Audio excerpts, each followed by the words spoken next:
What's up world, Troy Brown here, and this is Finding Neverland, a docu-series about my journeys through Southeast Asia. I was inspired and had a life-changing journey, and hopefully through my travels, you'll get inspired too. This past summer I was fortunate enough to capture my journeys on film. When I first started this project, it was about inspiring young black people to travel across the world. Really inspiring young black people to just get out of America and see more of the earth. But the longer that I was on my journey, the further it carried me away from home and from my original intention. I started out wanting to help other people, but what I discovered was myself. This took me on a journey not only outside the realms of my normal everyday life, but it took me on a personal journey deep inside of myself. So over the next 40 days, we'll be going to 3 different countries: Malaysia, Indonesia, and Thailand. And we'll be seeing different places and meeting different people. So join us this episode as we check out Thailand. We'll be visiting the city of Chiang Mai. Hands in pockets, shoulders hunched. It's a big black walk, you know what I'm saying? In America. Here, I can walk down the alley or a soy and a lady won't clench her purse. Oh shit. That alone, you know what that alone does for your psyche as a black person? Yeah. As a black man. We begin our journey in northern Thailand in the mountainous city of Chiang Mai. Founded in 1296, it is the capital of the Lanka Kingdom until 1558. Today, it's known as a blissfully calm place to recenter your energies and recharge your batteries. With all of its upgrades and modern amenities, Chiang Mai has managed to maintain a traditional Thai culture. Would you be there for me like I've been there for you? Would you come for me? Come for me. What I do, my friends are few, that's nothing to do with you. Man, you wouldn't even know what to do. My crew stay down to a minimum 2. With Chiang Mai being home to over 300 temples, it's only right that we start our voyage at what is regarded as one of the most sacred temples in the region, Wat Phra Dui Suthep. Located on the mountain of Dui Suthep, construction for this magnificent wonder began in 1386 under King Quina and was completed in just a few short years. Everybody, we're coming to you live from Wat Phra Dui Suthep. And right now this is a really high point in Chiang Mai, Thailand. If you overlook the edge, you'll be able to see the whole city. This is a very sacred place and you can feel the energy just being in a temple like this. You can feel the ancestors that came before you and prayed and meditated in these mountains. You take a quick pan around. See, this is a very popular spot for tourists to come visit. And that 30 baht is worth every penny of your money.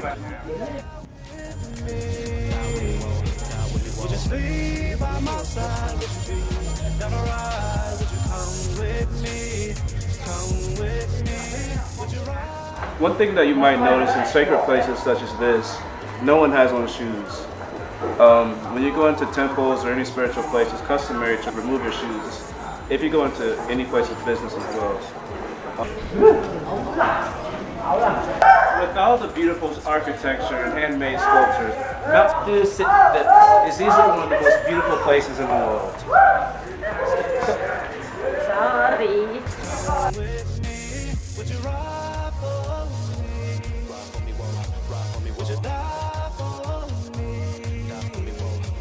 Would you be there for me like I've been there for you? Would you come for me? Come for me. Told y'all before, you know I'm down to rise from. We're standing here at one of the highest points in the temple of Wat Phra Dui Suthep.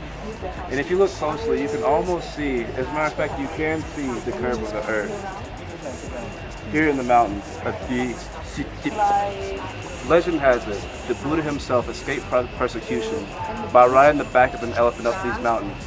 The elephant's name was Chang, hence the name of the city, Chiang Mai, for aiding and abetting Buddha in his great escape.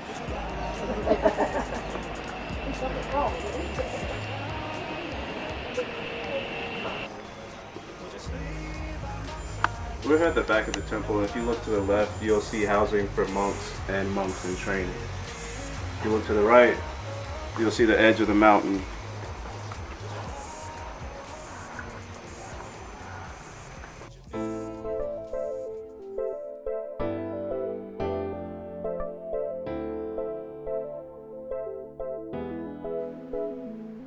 The part of the temple that had the greatest impact on me spiritually was the upper terrace. This feature was added to the temple in the 14th century and is home to a cozy complex that houses sacred shrines, bells, golden umbrellas, and Buddha statues.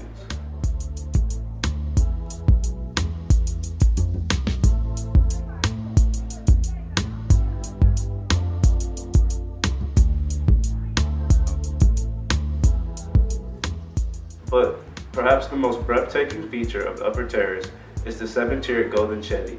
A chedi, or stupa, is a dome or cone-like structure that houses relics and is typically a place for prayer and meditation. The 7 tiers on this chedi represent the 7 layers of meditation. This is where my transformation began. While circling the chedi in prayer and meditation, I could feel my energies beginning to shift internally. I felt lighter, cleaner, and more balanced. This is the point that triggered, for me, a point of deep introspection. And as I prayed in the temple, I felt myself moving closer to God.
After leaving the temple, I felt recharged on a metaphysical level. Being surrounded by so much positive spiritual energy and visually stunning marbles, I was ready to take on the world. This feeling of empowerment pulled me away from the temple and closer to the heavens as I traversed further up the mountain. At this point, the feeling of freedom was almost overwhelming. This must be why so many spiritual acts took place on mountaintops in almost all cultures and religions across the world. What's up, everybody? So now I'm coming to you from on top of Mount So we're at the highest peak in Chiang Mai, Thailand, overlooking the entire city, and really, quite honestly, I feel like I'm overlooking the entire world. This is really a blessing to just experience this. I don't know many. I feel like I'm in the 1% right now, and I think that traveling really gets to give you an opportunity to just step into a whole nother reality, a whole nother culture, a whole nother state of being that you probably wouldn't originally have experienced in your everyday life. Now, it took about I drove about an hour up here. It took about an hour to drive in from actual town of Chiang Mai. It was very scary. The road ended at one point, but honestly, this view is so amazing. And if you ever go to Thailand, ever go to Chiang Mai, I definitely recommend it. It's life-changing. It's very liberating. Being here, being able to take in this, being able just to be a part of this, I feel like this is what God sees. And I feel like I've been now, I feel like I've invited myself into that by just experiencing life, by just letting go, by not limiting myself. And I think that we should all strive to do that. If you ever feel that, you know, that you're missing something in life or you want more to life, then just go out and experience life. See the world, travel. I'm more than 10,000 miles away from home, from Texas, and I'm here in Chiang Mai.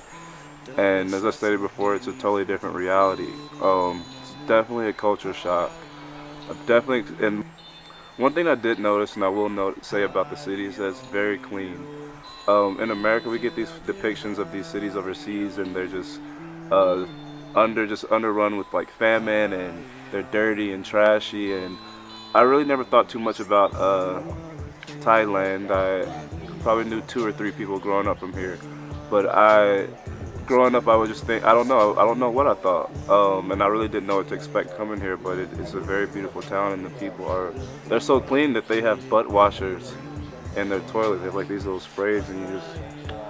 But saying all that to say, I think it's important that we all get out and experience life and experience new things. What Thailand has taught me is that. What has it taught me? What have I learned?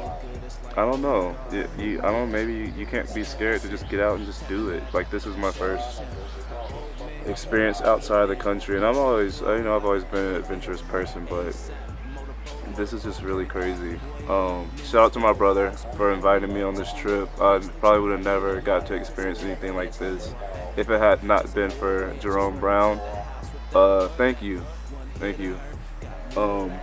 I want y'all just to get like a view of this mountain and just see what I'm seeing right now, and just take in what I'm taking in right now. This is possible for all of y'all.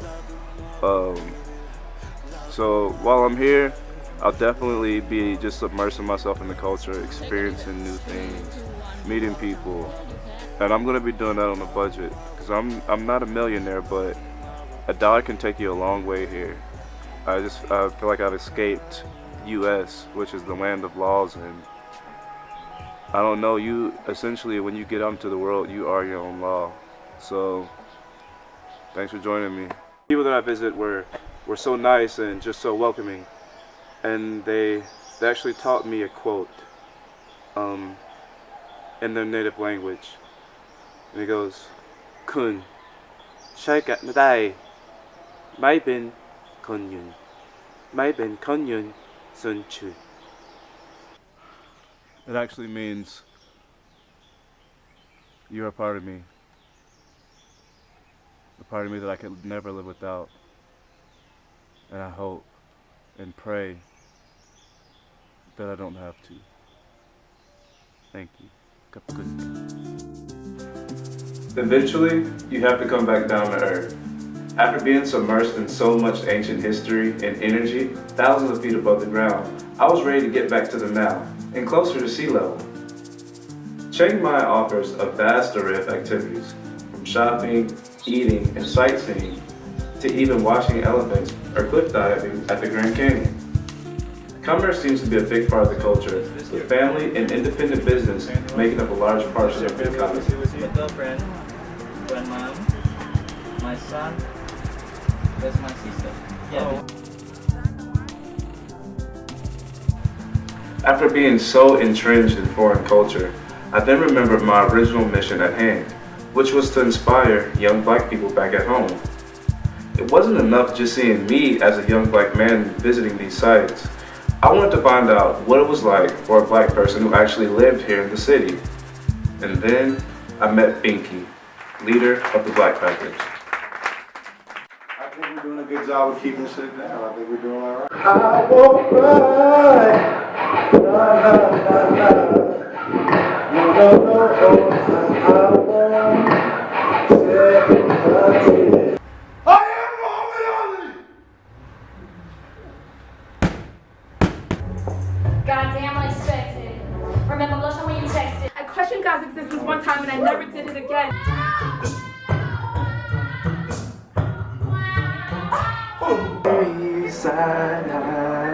Other side,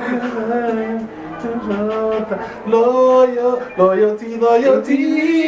Yeah, the head. To wherever, yeah. Hey. My name is Lawrence Curtis Tollfree Jr., also known as Binky. I'm from the south side of Chicago. Okay.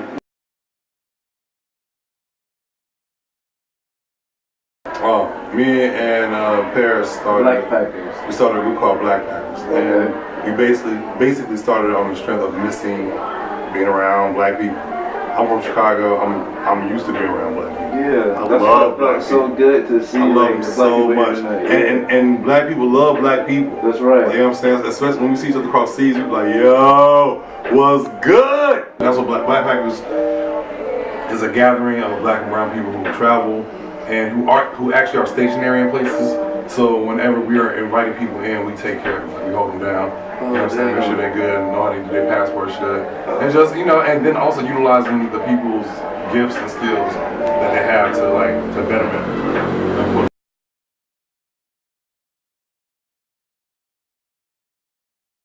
Do you feel like you're the same Binky here in Thailand, Chiang Mai, that you are in the United States? Yeah, there's definitely. Or do you feel like you're Binky on 10? Well, I've definitely glowed up here. You know what I'm saying? I grew up hard here. All of us have. You have no choice but to, because you don't have the pressures, as much pressures of capitalism, as much pressures as racism, as much pressure from your family, shit. You know what I'm saying? Like regular shit.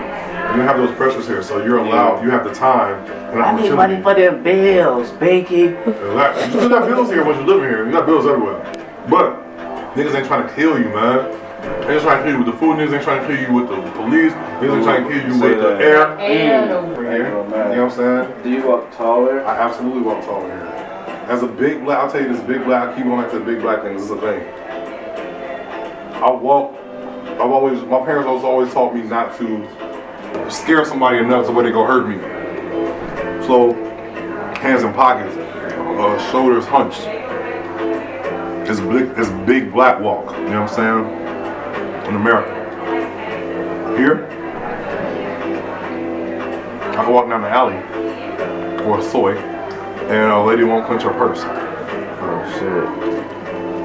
That alone, you know what that alone does for your psyche as a black person? Yeah. As a black man, not to be feared, not to be demonized. Mm-hmm. You know what I'm saying? There's power behind it. Dude. Yeah.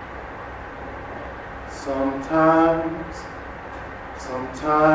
I feel just like a motherless. Sometimes I feel, just like a motherless child. Sometimes I feel just like a motherless child.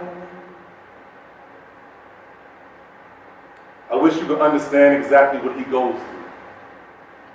Understand exactly what he gets exposed to. To bullets flying by, to police rolling up on you screaming, "Don't I know you?" He goes to school with the books and the environment is bad. He walks with his head low, with a bus schedule in his hand, with no books in his bag. Not because he cannot read, but because Chicago public school system is not giving what he needs. Plus the things he hears and sees you would not and could not believe. His mother bill payments are deferred and so are his dreams. I just wish you could actually understand exactly what he goes through. Just a city boy. And I'm sure. Sometimes he feels just like a motherless child. Sometimes we feel just like a motherless child. Sometimes he feels like a motherless child. Sometimes he feels like a motherless child. After chopping it up with Binky, my eyes were open to a whole new world. Who knew that we could exist outside of America? With all the current racial tension back home, it was good to know that my blackness could be worn as a badge of honor. But after hanging with the Black Packers for a few days, I realized that their reach extended beyond African Americans.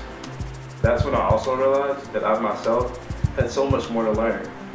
That maybe my story shouldn't be about inspiring young black kids, but should be about inspiring all you who may or may not be disenfranchised. It was then at a Black Packers gathering at the Healing House where I met Taja Bone, a budding musician, and Phyllis Serene, a real live oracle. See, the only difference is you gotta say it.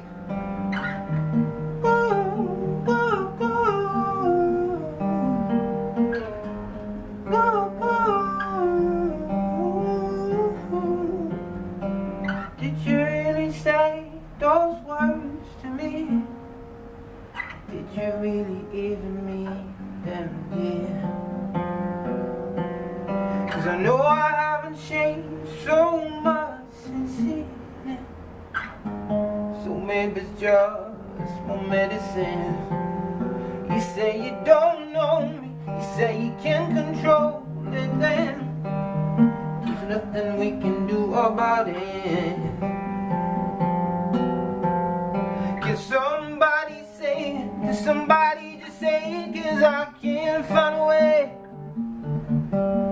Can somebody just stop and put this shit aside and walk away? And I'm sure we can have everything we want, everything. So can somebody just say it? Can you say it, dear? Ooh, ooh, ooh. Ooh, ooh. Now did you really say those words out loud? Look at God. Alright, Iyad, how do you pronounce that word that you want to be called by? Jabon? Taja Bone. Tajabon? Taja Bone. Yes. Taj. So like, okay, so let me know what Tajabon is again, where that came from. Taja Bone is actually it's a costume like in Senegal in Africa, much like Halloween Right, in the right. States, Mhm. where kids go between homes and dance and sing to get either candy or food. But they dance and sing for it? I Yes. guess I think I missed that part before. So it's like that's what makes it different from Yeah, Halloween. because it's Like, last of a costumes, like wearing costumes, okay, so but you paint their faces. okay, but Now, did you really say those words out loud? Couldn't you just wait and lose this crowd? I heard your music over at Binky's. I felt like I was so inspired. Like we were supposed to leave for that movie, and like me and my homie was over there like, yeah, fuck that, we gonna leave, we gonna hear him out, we ain't gonna miss this fucking movie. But like when we started singing, it's like the movie didn't even matter. We wanted to hear the rest of the song because it was like so, it was great, you know, and like it inspired me as an artist. So like, what inspires you to do your art? Well, with my recent songs, my recent creations, I'd say in the last 2 years, I've been grateful to have some not good things happening in my life. I mean, it's all relative, but just a divorce, and I was able to make the best of it, write that EP, that short album. And I continue writing about any of my experiences. I love psychedelics. I do like what's called smart drugs. Yes. Also, microdosing. And I really experienced that. That's like acid. You know what's the meaning of shaman? It restructures your brain to a brain of a little kid. Only you're not a little kid because you have what you learned and what you know. Exactly. But it gives you like every simple. Yeah, man. I was seeing like auras and like energy and shit. Just like feeling like fortunate to be alive, to be in that moment. All right, yeah, that's what's up. Sorry, go ahead. I was just that's what's up. who I am. So. Okay, and so you take all of this, the past relationship, your experiences with psychedelics, your knowing, I guess, seeing in the ultra sensory perception, past like, you know, I guess original reality. You take all that and you put it in your music, and I can hear that listening to your EP. I definitely felt that it was you, but it reminded me of people like Jason Mraz and Prince. By the way, I did not mention, but Tachabon and the band, it's me and a friend named Daniel Brecker. Daniel Brecker, and he's a friend that I was fortunate to meet when I lived in Los Angeles. So 2011. So Tachabon is both of you? Yes. Okay, Yes. but like what is Gone? Like what does that mean to you? Because I can really see that being like your breakout single, like when you... Which one? Gone? Go. Sorry, yeah. I can see that like really just being like all over the world, like they're playing here, US, like all types of shit. So like, what inspired that? Like, where did that come from? Well, Go, it was just like what I had with my ex-wife. I was at a stage where you're for too many years together. Oh yeah. And we all been through that. And you have stuff you cannot work out. And for me at least, it felt like I needed her to say the word go and let's break. And then at the bridge there it says we don't even know, we just flow, we just pick emotion and go. We just then whatever we decide. The C part, the bridge is like kind of realization of the song, and that's why I Break Free. That's why it's the first song. Wow, and as we were like talking about before, like I think that is just so like that is the essence of art. Like that's the root of art, when you can just truly like let go and really be vulnerable, and you're putting like your whole all this shit, like all your inside is like putting it out there. Yeah, you know but what I'm saying? for me, it's in my daily I'm like that also. So it's very good. It's just the way I was raised in my family. So what do you mean, like melodies and harmonies are still very unique, they were different. And the words, I would just try to convey my emotion. I was always in a bad, like for years, out of 9 years, 6 or 7 years were bad in my life. The fact that I was able to leave that was amazing. Okay. People just like and you're able to grow from it too, instead of like let it break you and become like this miserable person and shit. Yeah, but so I had some trouble, but it wasn't. I feel like only now it's genuine. Right. Yeah, and because really it is those troubles and those difficult times that people don't see that like build you as a person. Like people see the end result. So when this drops, when your single drops, they're gonna look at you and be like, oh damn, like they got it all together, like he's a star and all this shit, but they don't see what went into making you a star and why you can be so like well versed as like an artist, you know. All right, thank you so much, man. It's so good catching up with you here in Thailand. I wish you the best of luck with everything when you get back to Israel. Yes, Tel Aviv. Yes. Cool. All right, I'm Troy Brown. We out.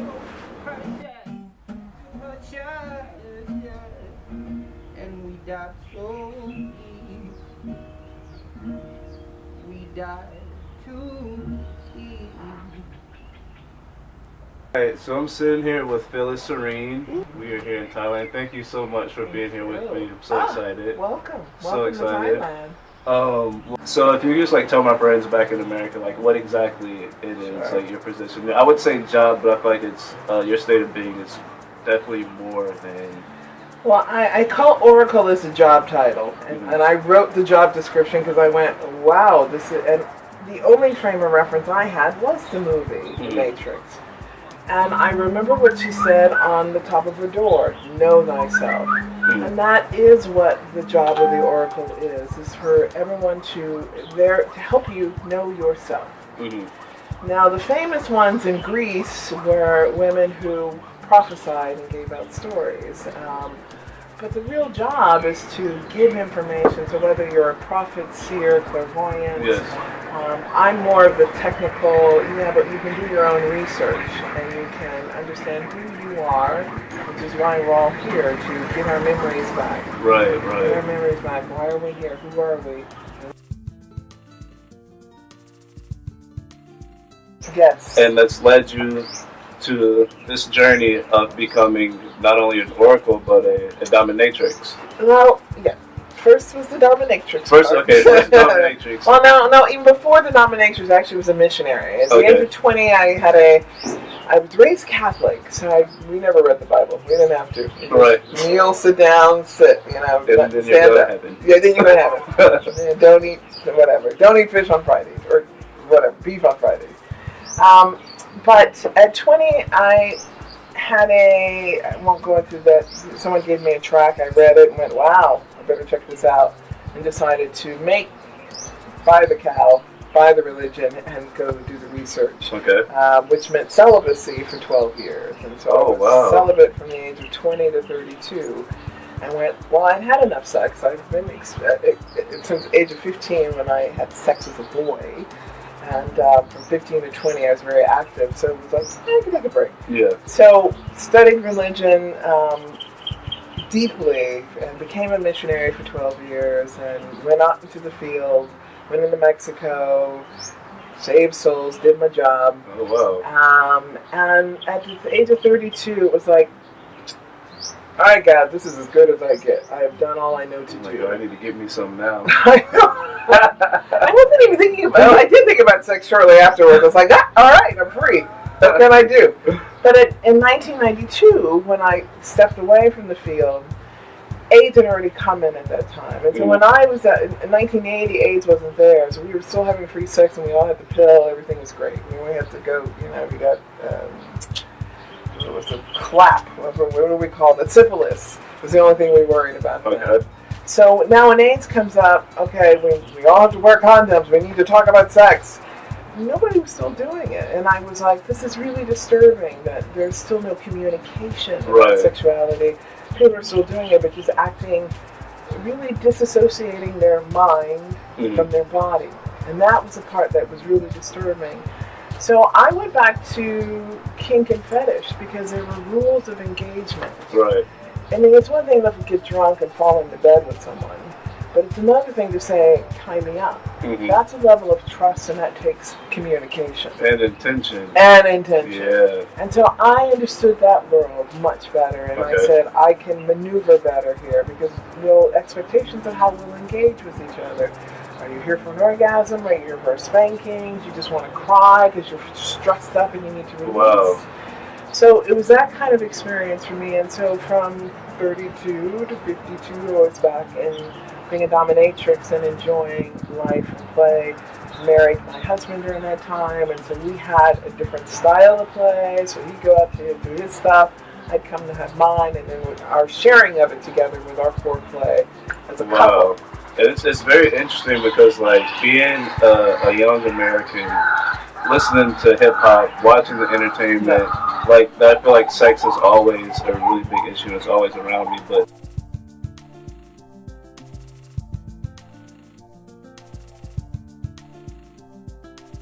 or even a bond.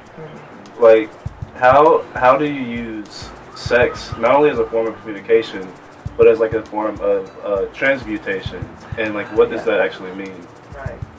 I look at sexual transmutation as one of the 5 purposes of sex. So I said, well, all right, so we know procreation, we know pleasure, we know connection, because we have pheromone sharing and bonding that happens. But there's also healing that we can do. Marvin Gaye sung about sexual healing, but we can really use healing as a way to heal different areas of our body.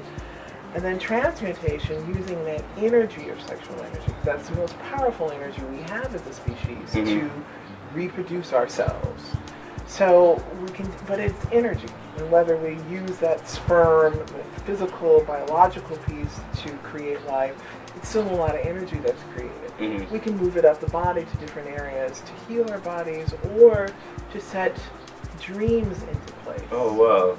Our heart desires into place, our mental facilities. And Napoleon Hill talked about that in Think and Grow Rich. Right. Using it to empower our work. So the Jewish mysticism, Kabbalism,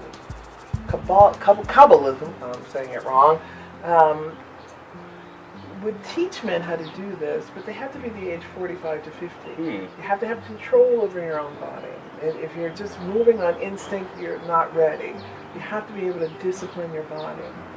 And so sexual transmutation is taking that energy bringing it into focus, bringing the energy up, and then moving it to your heart goals or to your head goals. Wow. I do it through a process or a class I teach called visualization to manifestation. Okay. Using that energy, but learning how to meditate, holding a thought for 17 seconds, and then coupling that with orgasm energy. It sounds like the reproductive process, except you're not having an actual like physical human child, but you're birthing like a dream Exactly.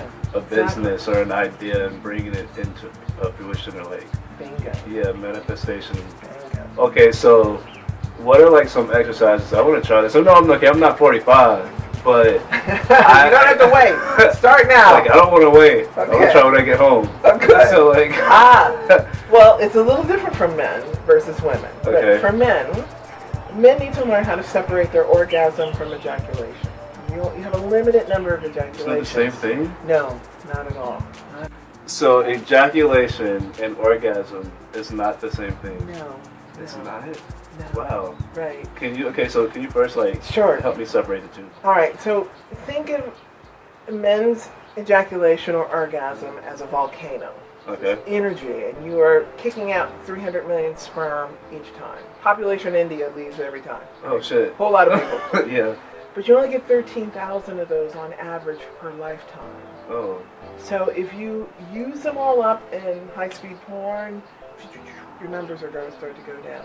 So it's energy that you need to conserve. And when those numbers slow down, the sperm counts go down, so does that energy. So conserving your energy is conserving your life. Mm-hmm.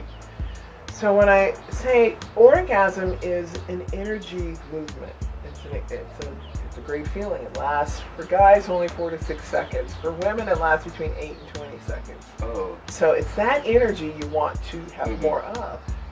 The spilling of the seed is the byproduct that comes. Mm-hmm. But you don't have to spill the seed. You can hold on to it. So you have to learn to have an orgasm like a woman, which is like a wave.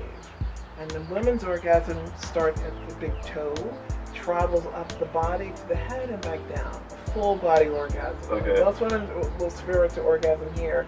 I teach them how to expand it throughout the body, but it's a wave. So men can have a wave as well. Mm-hmm. And you get to the orgasm, you experience it without releasing it, and then you can go back down. Oh. Like the 80-20 rule. Take it up to 80%, feel it, get to 90. You gotta have like a lot of self-control and not go all the way to that. How do you get the Carnegie 100%. Hall, baby? Practice, practice, practice. So what will help with that? Like yoga, like meditation?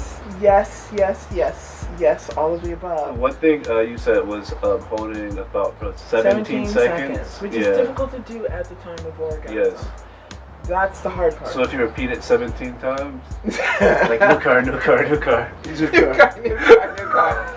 No, you have to see the car. You have to see yourself in the car. You have to be in the space of gratitude for having it. Mm-hmm. It's a different energy that you create in your body. It's that energy you want to repeat. Thankfulness is the most powerful. Yes, gratitude yes. is the energy that One of the you want universal to get in. laws. Thank you. Yes. It's universal laws. You gotta go. So law of attraction is attracting where you're at. Okay. And it's the action of gratitude for having it is what you're attracting. So you have to, at the point of climax, not ejaculation, but when you get to Orgasm. at the point of orgasm, you hold on to the thought 17 seconds. 17 seconds Right. and experience, not even just hold on to a thought, you experience the thought, you Focus put it. yourself into that If you moment. can focus it for 17 seconds, bravo. Okay. That's your goal. Your goal is to do a series of 4 of those. That's 4 is my number. oh, good. I love that number. There you go. But it's So- crazy because I went to Malaysia and they don't like 4. Interesting. They don't put, like, if you get past like the first level, instead of having 14, you have 13A, 23A, Yes, they do that. 33A. Yes, because I they said noticed that. they They don't believe like it like 14. represents death or Yeah, something. yeah. But I was like, when my But in brother told me America, that- it's the 13th floor they don't like. yeah, Yes. exactly. And that is 4. Yeah, it's Mhm. 4. But when my brother told me that, at first I was like, shit. But then I was like, well, for like new life and to grow, like death is necessary sometimes. So like I don't look at it as, oh man, I'm gonna die. Mhm. You know, it's No. like maybe some old part of me will die, so the new me can Even go better. on and flourish. Go through another door. Yes. That's right. Okay, so we mentioned how you got to the point of life you're in.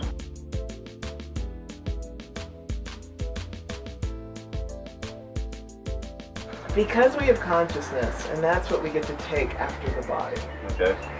The goal in this life is to learn as much as we can. As the Dalai Lama says, learn as much as you can in this life so you don't have to repeat it in the next life. School of life. So I'm like, okay, well, what's our purpose? And how do we understand that? Well, we know we have a left brain and right brain. So our left brain is logical, our right is the creative. So a lot of time it's tapping into both hemispheres, whatever what side we're weak in, but bringing the balance in. What are we here? The Mayans say we're here to create art. Time multiplied by our energy, our effort equals art. That's what we're here to do. And so I say, how do we find out our art? Well, first know thyself. Go get your scopes done. There are over 40 different astrological systems on the planet. Western astrology is just one of them. Vedics, the Mayans, every culture has usually have come up with a way of understanding our relationship on the planet with the universe, with our solar system, with the stars, with the sun. Knowing who you are and why you came, why you chose your parents this time to learn those lessons will give you purpose. And it's a lovely piece of information to have. You know, you gotta know, to know where you're going, you need to know where you came from. Like you know it's in the toolbox. You know it's in the toolbox. It can be done with meditation. It can be done with dancing. I said, but you gotta dance like Urkel. Like nobody's watching. I do that. Oh, bless That's you. how I meditate sometimes. There you go. That's be in the house. Right, just release go, and get out of your own head. Mm-hmm. Because this is an overdeveloped prefrontal cortex that we all have. Mm-hmm. We have been rotely trained with stories that are mostly lies about our religion, our culture, our governments. So we believe the stories are not our own purpose. Yes. And so we are following someone else's purpose. Like I said, if you're going to be successful in this world, you got to start your own company. Mm-hmm. You'll never become a millionaire working for someone else. You'll never become your full self until you follow your own vision. Because you're following someone else's vision. A job is someone else's vision. You're making someone else's dream come true. Right, not your own. Right. So you've got to follow your heart's desire. Heart's desire. Yes. And I said the way out of this mess is inward. And that's the only way out. It's going inward. And until you can discover your heart's desire that makes you sing, that gets you out of bed in the morning, and you don't care if you get paid, that's your heart's desire. Go do that. Because everything else, like plan B.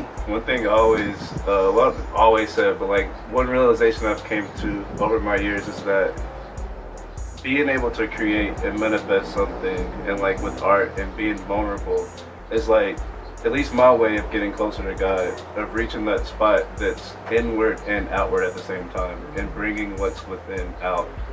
And the best artists are able to like wear their heart on their sleeve, you know, like to be vulnerable with that most intimate part of us. So I think that's so interesting that like you do that with sex. It's like you paint your canvases with like the body.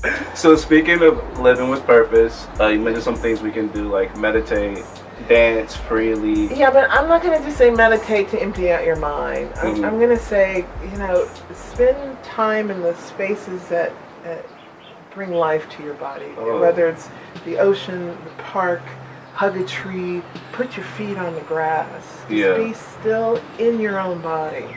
Nature is the best way to do it. Get in nature and just be in that space. I like solar gazing, watching the first 45 minutes of the sun or the last 45 minutes. Won't damage your eyes. There is a process of doing it though. I have a video on that. But a way to start listening, being able to hear your own voices. We are multi-dimensional beings. So we have a higher self that will encourage us, that will give us guidance for our own path. We have angels, we have guides. We're not often sitting and listening to them. Right. Take a minute, sit and listen. They're like old people. They wait for you to sit down and be still. Yes, that's definitely something that my American brothers and sisters don't do. Like we don't really sit down and be still. We don't go into nature. We're always connected to something, somebody via the internet. Like a lot of people turn off your Wi-Fi. Say scared to turn off the Wi-Fi, scared to miss a phone call or an email. So like one of my original purposes of this video was to kind of like inspire my young black brothers and sisters to travel and to break out of the matrix, so to speak. But it's evolved past a point of race and black to really just trying to inspire all people to like leave their comfort zone and find their artist, their inner artist. So if you could leave everyone with like one thing, one jewel that you want them to take away from this, even though it's a lot of information, a lot, and they're probably gonna remember a lot of things from here. But what would you want? What would be the one seed that you would want to give? Well, okay, 2 seeds. 2 seeds. Yeah, one for men, one for women. Okay. Women, you need to have a masturbatory practice every 48 hours. You hear that? 48 Gives hours. oxygen and nutrients to all 80 sections of your brain. Men, you need to learn to separate orgasm from ejaculations. Control your energy. Use it to visualize your dreams. Have fun. How many hours apart should we do that? Well, we don't have to tell you that. We're trying to slow y'all down. So, women, we're trying to up their numbers. So Masturbation is good. Yeah. So, but did you say like leave out the porn or? Yeah, porn's not good. So no porn. Porn breaks up your system. It disrupts. You need to naturally pursue real female bodies. Okay. So or male bodies, whatever your choice is. And where can we find you at to get more information? PhyllisRaleigh.com. PhyllisRaleigh.com. All right. Do you have any like videos or anything with people on YouTube? Lots of YouTube stuff. Y'all just YouTube. Hey, y'all can find me. Y'all know how to find. Y'all know how to Phil Google. Serene. It is on Facebook. That okay. Thank you. I'm so happy to have met you. This is a true oracle from like outside the Matrix. It's crazy. I found her. Join me. All right. Thank you so much. Thank you. All right. Now it's One Fist a Week. Yay! Thank you guys. Cool. One of my favorite things to do is escape into the mountains, and the best way to do that is on a mountain bike. You heard me, mountain scooter maybe, I guess. So I'm gonna bring y'all along while we ride. Hang on, because it gets pretty bumpy. Like the roads are paved, but I think they may have been paved once in their whole life. Who knows how long these roads have been here? So hang on.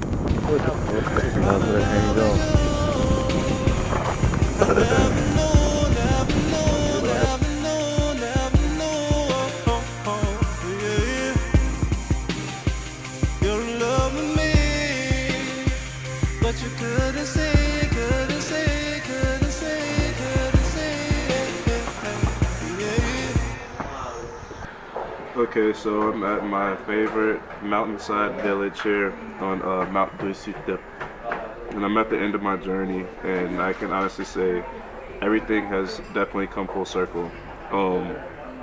This is where I started. I started in Thailand. I started on this mountain documenting my experience, and I definitely have, I would say I found what I was looking for. You know, I came back here to get some pad thai, and I saw something that looked good on the menu. I don't know what the fuck it is. I'm 90% sure that this is an ear, but this shit's good. Hopefully, I don't know what the fuck, but it's good. So, but I definitely have experienced a lot of growth and transformation while here.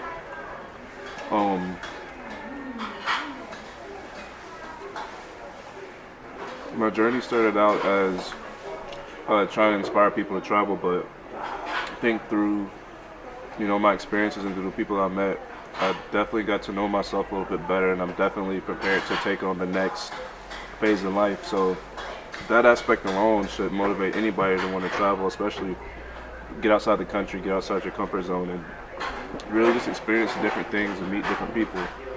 The next part of the story I wanted to tell is kind of like the journey of the artist. Like, where is art in the country? How do black people especially influence art here? And it kind of evolved from being about black people to being about all people, because art, at the end of the day, art is something that's in all of us. And what I've come to find out is our purpose here on earth is to create art. Now that manifests in different ways. It doesn't necessarily have to be painting.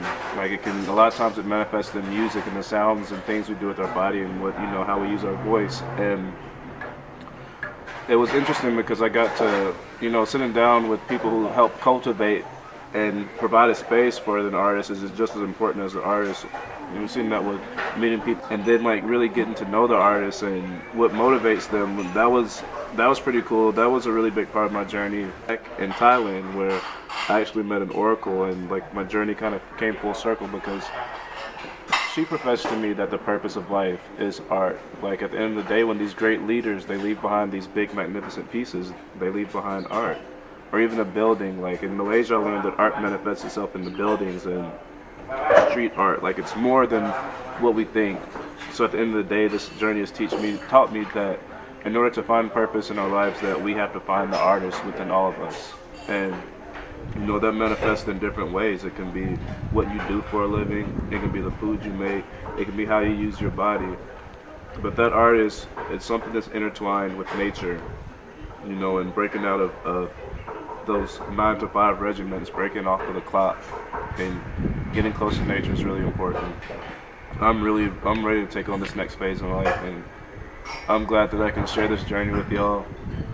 And I'm glad that I can get it all on tape, because I don't think it would be really hard to explain what the fuck just happened.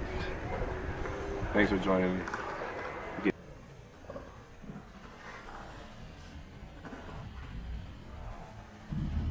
This trip to the mystical land of Chiang Mai was the perfect introduction to the world of international travel.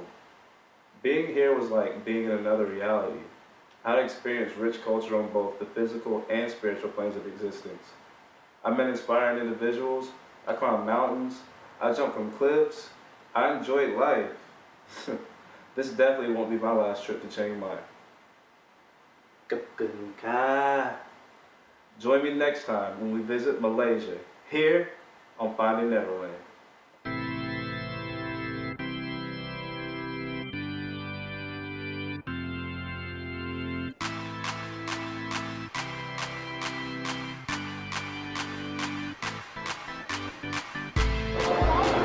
Troy Brown here, coming to you from the Batu Caves, here at Gombak Selangor, Malaysia. Oh my god.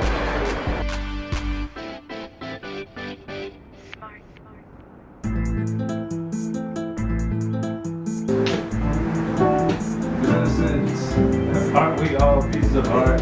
God created artists, created art. You know what I'm saying? Kick that funky shit. Yeah.